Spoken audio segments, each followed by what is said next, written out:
Pandora, la ville de tous les vices. Pandora, la ville qui a éteint la flamme de plusieurs vocations.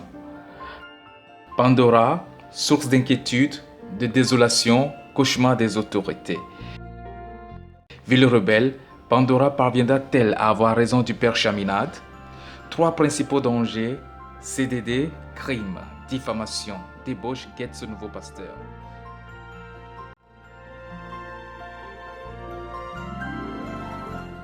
Jeff, fils d'ancien combattant, nous raconte sous la plume spirituelle et audacieuse de Ferdinand Farara sa mission, celle de retrouver Gladys, fille d'un adjudant, ancien membre des forces spéciales écroué derrière les barreaux par la cour martiale, ainsi que la mission du père Cham, sauver Pandora.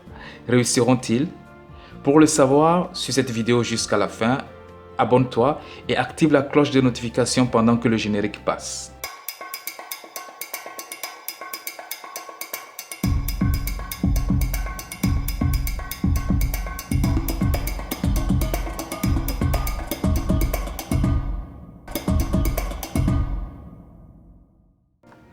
Et voilà, bienvenue encore une fois dans cette rubrique de littérature togolaise et d'ailleurs. Je viens vous présenter pour une deuxième fois sur cette chaîne Ferdinand Farara. Oui, une deuxième fois. Ça vous dit quelque chose? Les femmes se cachent pour commander. C'est de Ferdinand Farara et si vous n'avez pas encore vu la vidéo sur ce recueil de nouvelles, je vous mets le lien en description. Ce qui nous intéresse aujourd'hui, c'est Il faut sauver Pandora.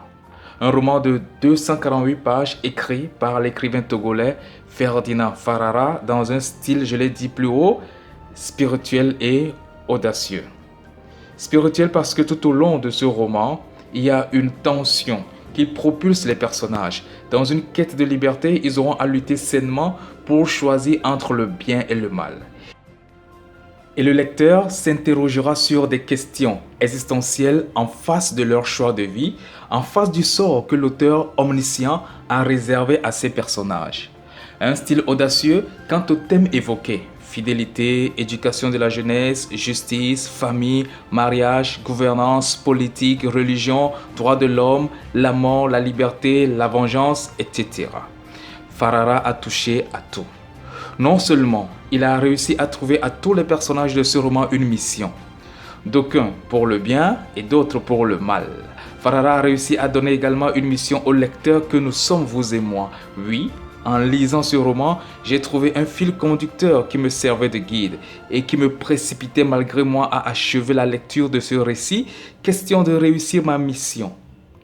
Dans ce monde pourri qu'est Pandora, il me tardait tant de voir quelle sera l'issue de ce combat qui opposait la vertu au vice.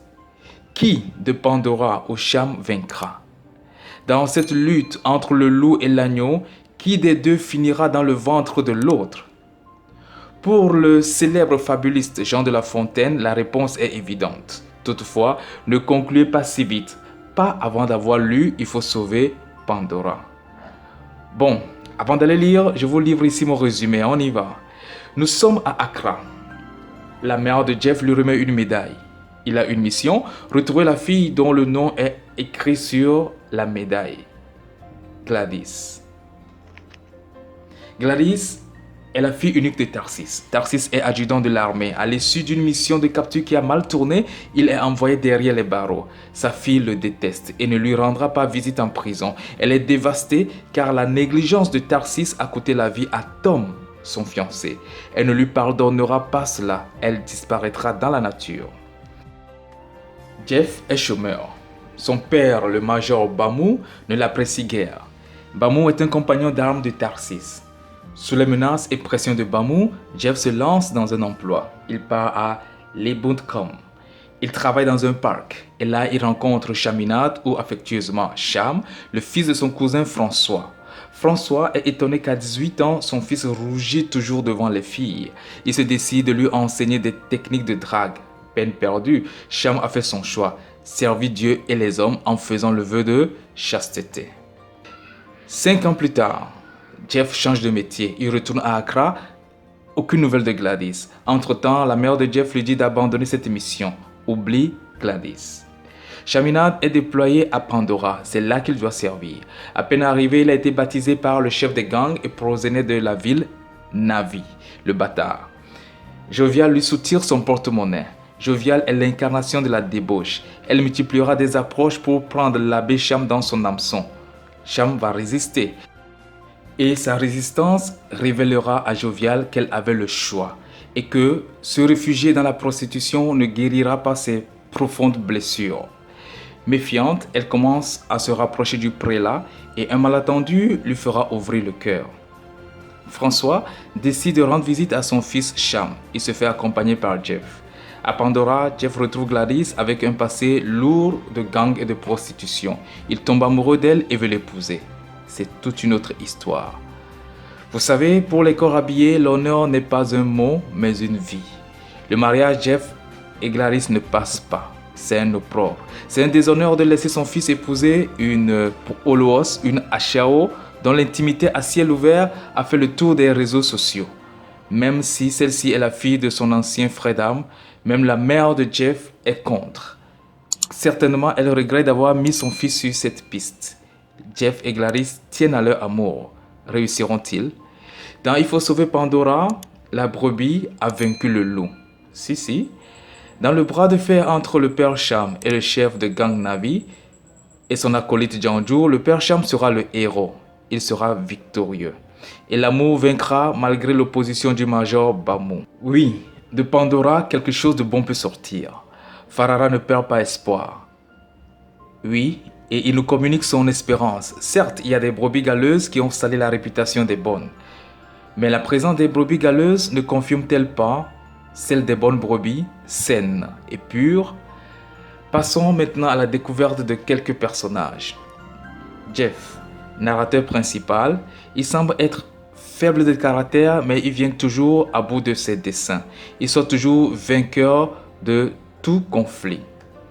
Major Bamou, père de Jeff, il est dévoué pour son métier. Il semble être altruiste, mais fait passer son intérêt avant tout et se protège malgré et contre tout au point de noyer son ami.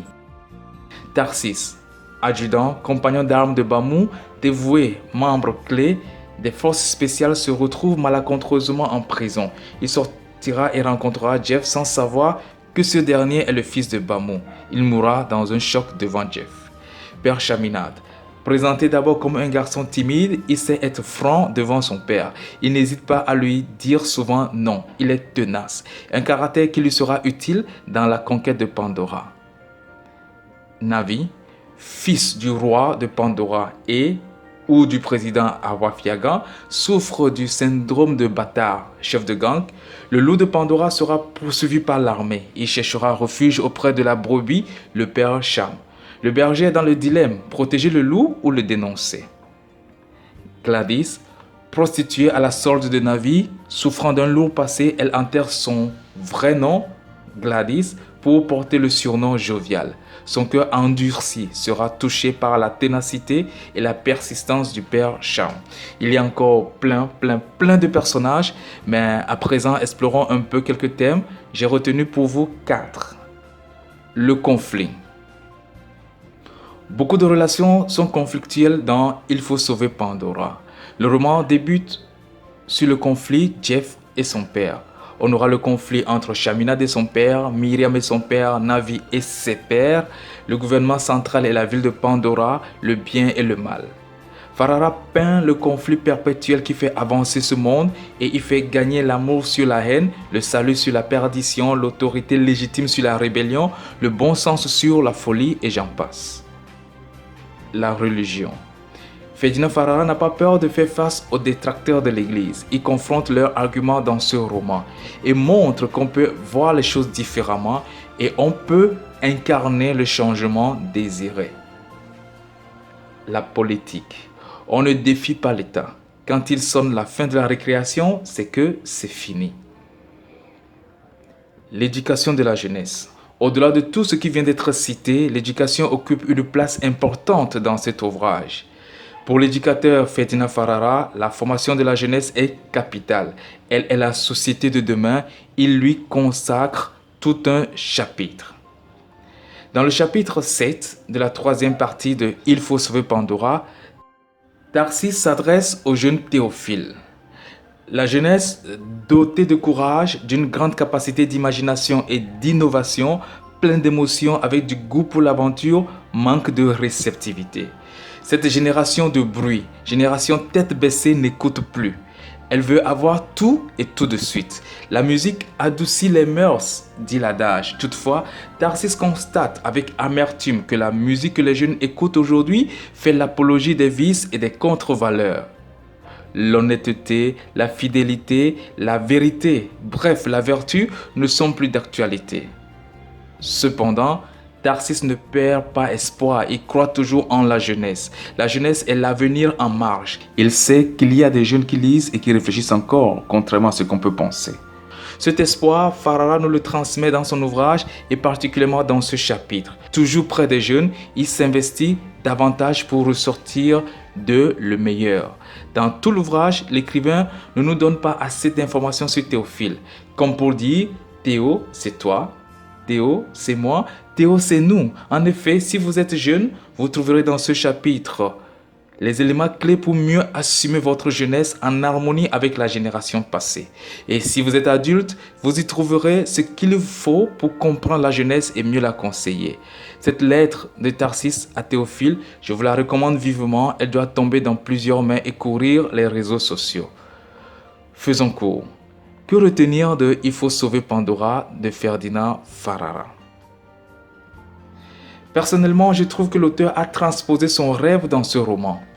Une société stable, débutant par une famille stable, dans laquelle les conflits, loin de nous séparer, nous amèneront plus vers une quête de la vérité qui débouchera sur un bon consensus. La famille étant le socle de la société, une famille épanouie rejaillira ce bonheur dans la société. Une société dans laquelle l'État répondra positivement à ses engagements. L'Église veillera davantage à cet équilibre spirituel et moral en fortifiant ceux qui sont dans la bonne voie comme le personnage Betty et en intercédant pour ceux, à l'instar de Jovial, qui vont se repentir et en tendant le bras de miséricorde aux plus criminels des êtres humains, à l'instar de Navi. Oui, une église sans tache ni ride. Enfin, pourquoi lire Il faut sauver Pandora? L'œuvre débute par un meurtre et finit par ce meurtre évité de justesse. Le style est accessible à tout le monde. Farara vous fera voyager d'Accra à Pandora en passant par Libunkom, dans des espaces clos et fermés avec des flashbacks. C'est l'évasion. Il va vous choquer et vous consoler. Il va vous divertir par endroits et vous corriger par ailleurs. Il va vous défendre, il va vous dénoncer. Tel devant un miroir, vous vous retrouverez impliqué dans cette œuvre. Vous allez rêver et vous allez militer en même temps. Que demander de plus? C'est de la littérature. Bien, nous voici à la fin du décryptage de Il faut sauver Pandora. N'hésitez pas de me laisser un commentaire, question de m'encourager à faire davantage et mieux pour faire rayonner notre littérature. Merci de m'avoir suivi. Au revoir. Bye bye.